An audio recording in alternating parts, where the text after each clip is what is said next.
தொடர்ச்சியாக அதிரடிகளை செய்து கொண்டிருக்கின்றார் வைத்தியர் அர்ஜுனா. வைத்தியர் அர்ஜுனா நாடாளுமன்றத்தில் அவர் பேச ஆரம்பிக்கிறார் என்கின்ற பொழுதே நாம் அதை உன்னிப்பாக கவனிக்க வேண்டியதிருக்கின்றது. மனிதன் சிங்களத்தில் பேசுகின்றார், அதுபோல தமிழில் பேசுகின்றார். தமிழ் மக்களுக்கு நடந்த கொடூரங்களை எல்லாம் துணிவாக எடுத்து வைக்கின்றார். அவர் வார்த்தைகளிலிருந்து வருகின்ற ஒவ்வொரு அந்த கோபக்கணைகளும் அடுத்தவர்களை சிந்திக்க வைக்கிறது என்பதை விட தமிழினத்தில் முதுகெலும்புள்ள ஒருவர் நாடாளுமன்றத்தில் பேசிக்கொண்டிருக்கின்றார் என்கின்ற ஒரு உணர்வை அது மனதிற்குள் ஏற்படுத்தி இருக்கின்றது. இன்றும் வைத்தியரை மையப்படுத்தி ஊடகங்கள் பிரதான செய்திகளை முன்னெடுத்து வைத்து கொண்டிருக்கின்றன. அப்படி வைத்தியர் எதை செய்துவிட்டார், எது சார்ந்த கருத்துக்களை நாடாளுமன்றத்தில் பேசியிருக்கிறார் என்கின்ற விடயங்களை குறித்து நாமும் ஆய்வு செய்ய வேண்டியதாக இருக்கின்றது. இப்பொழுதெல்லாம் வைத்தியர் பல விடயங்களை குறித்து தன்னுடைய நேரலையிலே பகிர்ந்து கொண்டிருக்கின்றார். மக்களுக்கு எதிராக யார் யார் செயல்பட்டு கொண்டிருக்கின்றார்களோ அவர்களையெல்லாம் அவர் தன்னுடைய துணிச்சலான ஒரு தைரியத்தோடு அதைகளை முன்னெடுத்து வைக்கிறார். இவைகள் இன்று மக்கள் மன்றத்திலே ஒரு பேசுபடு பொருளாக மாறி இருக்கின்றன. நான் வைத்தியருக்கு ஆதரவான சில கருத்துக்களை பதிவிடுகின்ற பொழுது முன்பெல்லாம் வைத்தியரை எதிர்த்து பலர் எனக்கு கருத்துக்களை பதிவிட்டிருக்கின்றார்கள். ஆனால் இப்பொழுது அதே எதிர்த்தவர்கள் வைத்தியர் சரியான கோணத்தில் பயணிக்கிறார் என்பதை ஏற்றுக்கொள்ளக்கூடிய ஒரு மனநிலையோடு அவர்கள் கருத்துகள் இருப்பதை நாம் இங்கு பார்க்க வேண்டியதாக இருக்கின்றது. தமிழர்களுக்கு எதிராக நடந்த அநீதியை குறித்து நாம் அனைவரும் அணிந்திருப்போம். 1983 நடந்த அந்த கருப்பு ஜூலையின் வடுக்கள் நம் மனதை விட்டு நீங்காத பட்சத்தில் 2009 நடந்தது நம் இதயத்தையே பேர்த்தெடுத்து விட்டு சென்றது. தமிழன் என்ற அந்த ஒரு அடையாளம் அந்த நாளை நினைக்கின்ற பொழுதெல்லாம் நம்மை அறியாமல் நம் மனதிற்குள்ளே ஒரு இரத்த கொதிப்பை அது உருவாக்கிவிடும். நாம் கோழைகளாக இருந்து விட்டோமோ என்கின்ற எண்ணத்தை அது மனதிற்குள் ஏற்படுத்திவிடும். காரணம், 1.5 லட்சம் தமிழர்கள் நம்மை காப்பாற்றுவதற்கு அவர்கள் இருக்கிறார்கள், இவர்கள் இருக்கிறார்கள் என்ற நம்பிக்கையில் நின்று கொண்டிருந்தவர்கள் எந்தவித ஒரு உதவியும் இல்லாமல் அவர்கள் கொத்து கொத்தாக கொல்லப்பட்ட விடயத்தை குறித்து நாம் அறிந்திருக்கிறோம். அதற்கான நீதி கிடைக்க வேண்டும் என்பதை மையப்படுத்தி பல காலகட்டங்களில் பலவிதமான செயல்பாடுகளோடு அதற்கான போராட்டங்கள் எடுக்கப்பட்டிருக்கின்றன. சிங்கள ஆட்சியாளர்கள் இந்த தவறை செய்துவிட்டார்கள் என்று ஐநா மன்றம் அறிவுறுத்திய பின்னும் சிங்கள ஆட்சியாளர்கள் கால அவகாசம் கேட்டார்கள். நாங்கள் எங்களுடைய நாட்டிற்குள்ளே விசாரணை வைத்து அதை முடித்துக் கொள்கிறோம் என்று குறிப்பிட்டார்கள். இது தொடர்ச்சியாக நடந்து கொண்டு இருக்கின்றன. இன்று வைத்தியர் அர்ஜுனா அதை குறித்து தான் நாடாளுமன்றத்தில் பேசியிருந்தார். அவருடைய பேச்சிலே தமிழ் கட்சிகளை மிக இகழ்ந்து பேசியிருந்தார் என்பது பதிவு. அதுவும் குறிப்பாக தமிழரசு கட்சியின் மீது காட்டமாக பதிவிட்டார். நீங்கள் 15 ஆண்டுகளாக எதை செய்தீர்கள் என்கின்ற கேள்வியை வைத்தார். நீங்கள் அனுராவோடும் நீங்கள் ரணில் விக்ரமசிங்கேயோடும் இன்னும் சஜித் பிரேமதாசவோடும் இணைந்து பயணிப்பதற்கான களங்களை எடுத்துக்கொண்டு அதற்கு உங்களுக்கான அடையாளம் தேவை என்பதை மையப்படுத்தி தமிழர் விடயங்களை நீங்கள் கையில் எடுத்துக்கொண்டு செயல்பட்டீர்கள். ஆனால் தமிழர்களுக்கான தீர்வுக்காக நீங்கள் செயல்படவில்லை என்பதை அவர் அழுத்தமாக பதிவிட்டு தன்னுடைய கோபக்கணையோடு தன்னுடைய கருத்துக்களை வைத்தியர் பதிவிட்டார். அவர் பேசிய விடயங்களை பார்க்கின்ற பொழுது இது இந்த காலத்திற்கு தேவை என்பதாகத்தான் பட்டது. இங்கு ஆட்சி பீடத்தில் இருக்கக்கூடியவர்கள், இதற்கு முன்பு ஆட்சி பீடத்தில் இருந்தவர்கள், இவர்கள் அனைவருமே நாங்கள் இந்த பாதிக்கப்பட்ட மக்களுக்கான விடிவை கொடுப்பதற்கு தயாராக இருக்கிறோம் என்று அறிவித்தீர்கள். ஆனால் நீங்கள் யாராவது அதை செய்தீர்களா என்றால் இல்லை.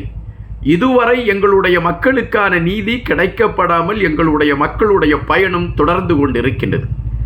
ஒவ்வொரு நாளும் எங்களுடைய மக்கள் கண்ணீரில் தான் இருந்து கொண்டிருக்கின்றார்கள். தங்களுடைய உறவுகளை நினைத்து 2009 நடந்த அந்த துயரங்களை நினைத்து எங்கள் உறவுகள் மன ரீதியான பாதிப்புக்குள் இருக்கின்றார்கள்.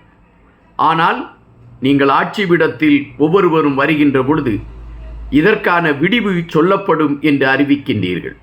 நீங்கள் ஆட்சி பீடத்தில் ஏறிய பின்பு எங்களுடைய உள்கட்டமைப்பின் அடிப்படையில் இதற்கு விசாரணை நடத்தப்படும் என்று குறிப்பிட்டிருக்கின்றேன். இதுவரை நீங்கள் யாரையாவது தண்டித்திருக்கின்றீர்களா? அல்லது யாருக்காவது தண்டனை கொடுத்திருக்கின்றீர்களா?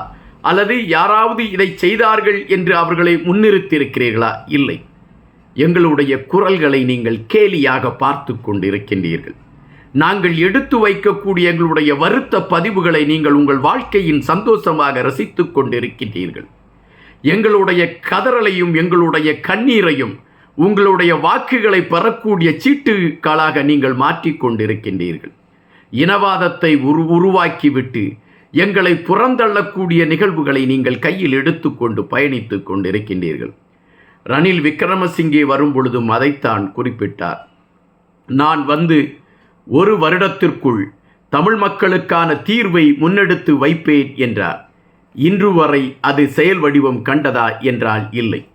இப்பொழுது வந்திருக்கக்கூடிய ஆட்சியாளர்கள் கூட அதைத்தான் சொல்கின்றார்கள். ஆனால் அவர்கள் ஐநா மன்றத்தில் எடுத்து வைத்திருக்கக்கூடிய கருத்து என்னவென்றால், நாங்கள் உள்நாட்டு விசாரணையை கையில் எடுத்துக் கொள்கிறோம், சர்வதேசம் இதில் தலையிடக்கூடாது என்பதை எடுத்து வைக்கிறார்கள். எப்படி பொறுத்து கொண்டு இருப்பது? இழந்தது நாங்கள். காணாமல் ஆக்கப்பட்ட எங்களுடைய உறவுகள் என்னவானார்கள் என்கின்ற விடயம் இன்று வரை தெரியவில்லை. என் தந்தையும் அதுபோன்ற ஒரு நிகழ்விலே மரணத்தை தழுவிவிட்டார். எங்களுடைய உறவுகள் என்ன செய்து கொண்டிருக்கிறார்கள் என்கின்ற விடயம் கூற எங்களுக்கு தெரியவில்லை. அதை குறித்து எங்களுக்கு கேள்வி கேட்பதற்கு கூட நாதியற்றவர்களாக நாங்கள் நின்று கொண்டிருக்கிறோம். எங்களுக்கான விடியல் வேண்டும் என்பது இப்பொழுது எங்களுடைய எண்ணம் அல்ல. எங்களுக்கான நீதி வேண்டும் என்பதுதான் எங்களுடைய எண்ணம். எங்கள் இனத்திற்கு எதிராக கொடூரம் செய்தவர்கள் அத்தனை பேருமே தண்டனை பெற வேண்டும் என்பதுதான் எங்களுடைய எண்ணம். அதற்காகத்தான் நாங்கள் இப்பொழுது போராடி கொண்டு இருக்கிறோம். எதற்காகவும் யாருக்காகவும் நான் பின்வாங்கப் போவதில்லை. பலர் என்னிடம் கூறுகின்றார்கள், பாதுகாப்பு உங்களுக்கு கிடைக்குமா என்று. இந்த அரசாங்கம் எனக்கு பாதுகாப்பு தரவில்லை.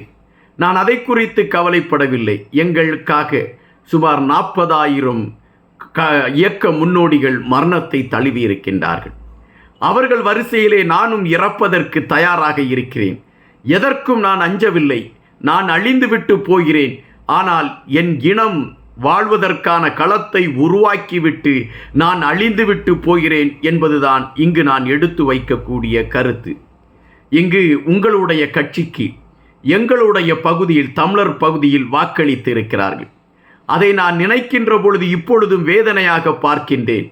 எப்படி எங்களுடைய இனத்திலே இப்படி போலிகள் பிறந்தார்கள் என்பதுதான் எங்களுடைய வருத்தம். காரணம், உங்களை அவர்கள் அங்கீகரித்திருக்கிறார்களே என்பதுதான். நீங்கள் இதுவரை எங்களுக்காக என்ன செய்தீர்கள் என்பதை கேலியாகவும் கேள்வியாகவும் இருக்கின்றது. எங்களை பொறுத்த மட்டில் நாங்கள் இப்பொழுது கையேறு நிலையில் நிற்கவில்லை. கண்டிப்பாக விடியலை நோக்கி நாங்கள் பயணித்து கொண்டிருக்கின்றோம்.